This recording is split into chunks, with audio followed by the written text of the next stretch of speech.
And we're back, guys. Welcome to the fastest minute in tennis. I'm your host, Good Energy. This video is brought to you via the Doctrine of Fair Use to Fair Dealing, and we're also covered under the Digital Millennium Act. Thank you guys for all the love and support.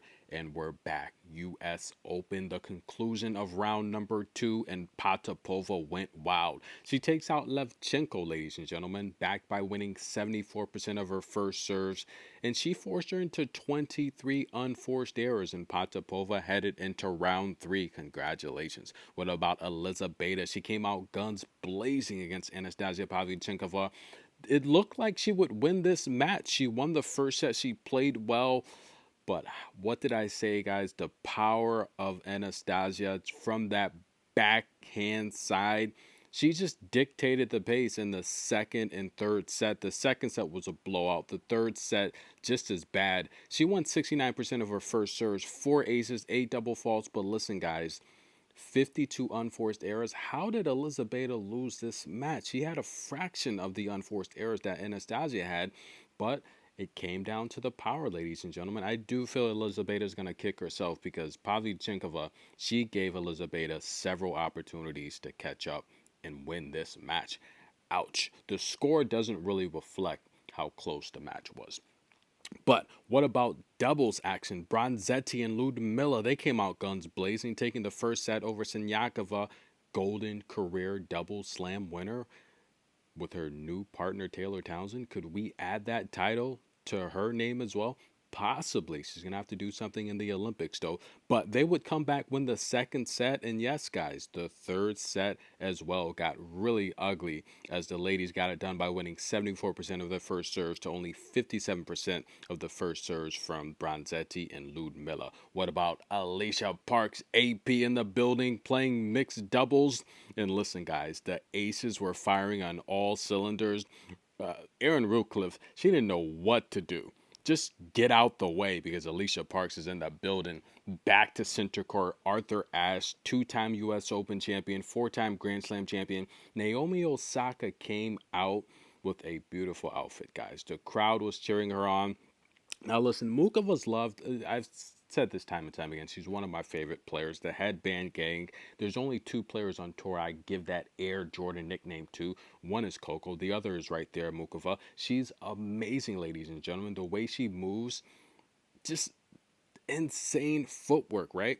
But Osaka, let's talk about her because I feel it's what she's not doing versus what her opponents are doing, right? She's getting a lot of criticism. And look, PSA, a message to everyone that comes to the channel. Listen, guys, and I'm going to take a deep breath here because I really don't want to address the haters, but I guess sometimes you just have to.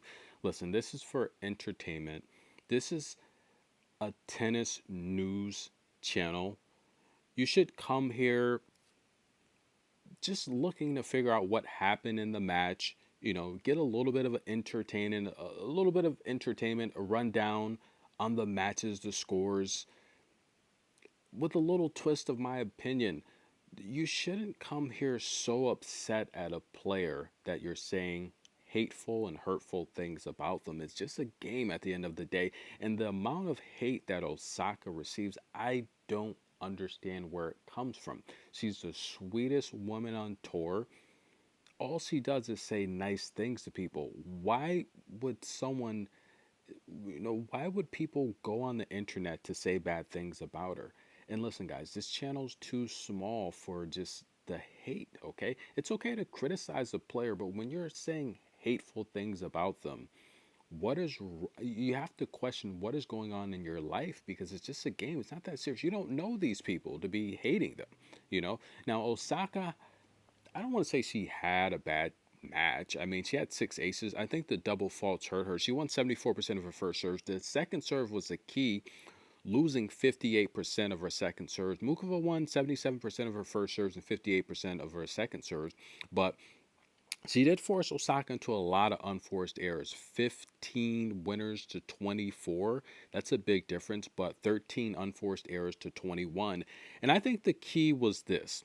I think Mukova played great situational tennis, right? She would literally go down the line with a 109-mile-an-hour serve with good placement that Osaka couldn't get into. She jammed her body. But she would even go out wide, switching up the speed 111 miles per hour, just forcing Osaka into a deep forehand. When she would return the forehand, Muka was right at the net waiting to hit a nice drop shot.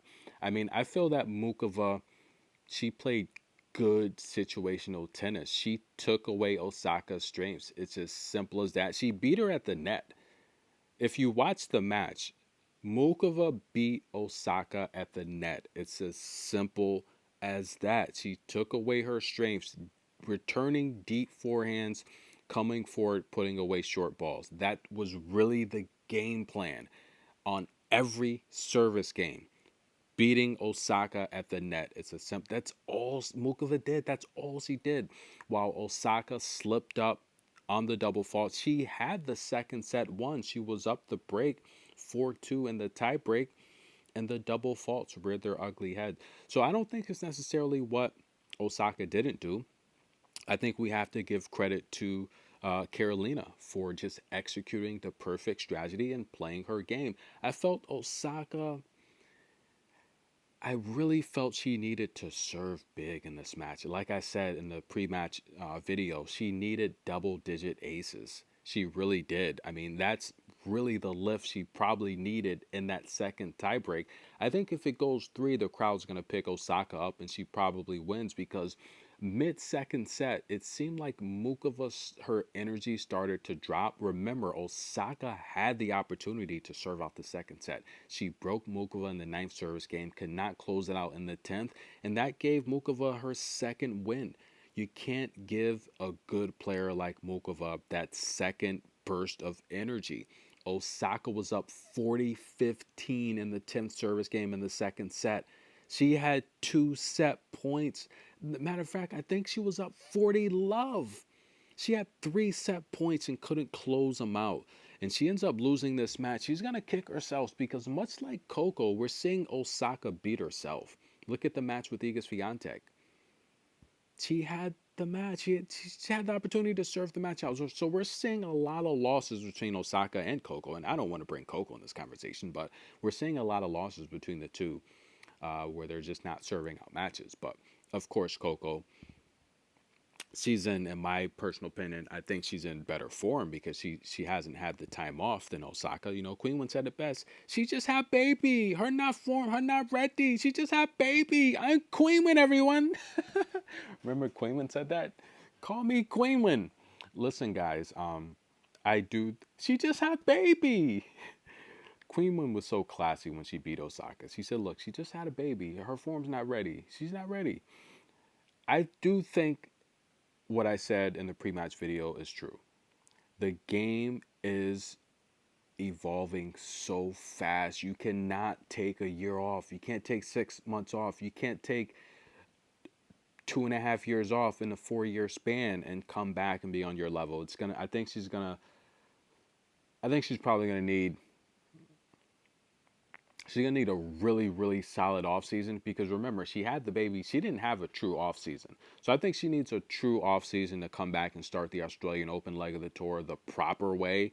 And I think she'll be fine. You know, I think she'll be fine. But she has to have a huge start to Australia. And I think that full off-season training, late November, December, that's all she needs, and Osaka will be back. But again, she's headed to China and Japan. She can close the season out strong, pick up some more points, position herself better next year so she doesn't have to qualify.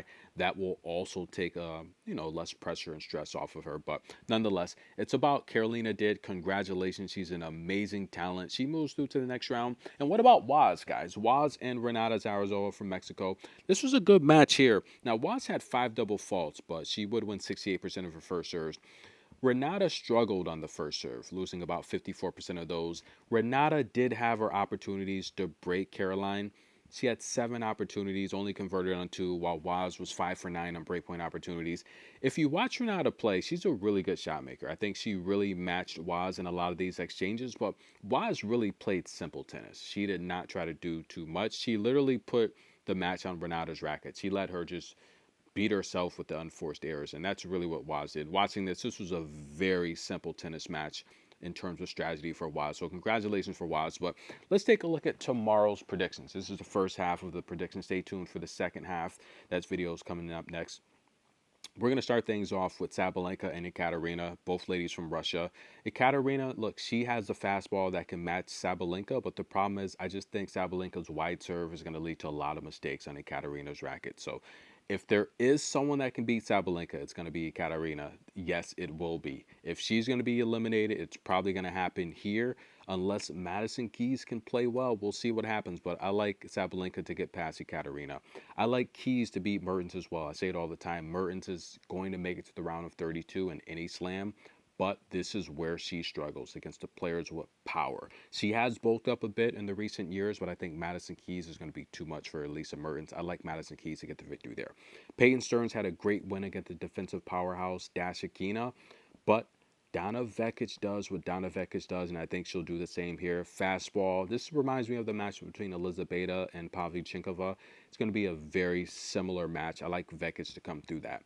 Emma Navarro and Marta Kashuk. Emma played lights out tennis against Arantxa Rus. Marta looked good as well, but this is a matchup here where I do think Emma's the more technical player, but the problem is styles make fights. If you're a technical boxer and you're playing against someone that's fast and wild, it's just not going to work. Marta's not going to sit back on the baseline and play tennis with Emma. She's going to get her on the move. She's going to help her make mistakes, and therefore I think both ladies will hold. I'll take the first set over 8.5. Those are the picks, guys. Enjoy the video. This has been the fastest minute in tennis. We'll be right back, guys.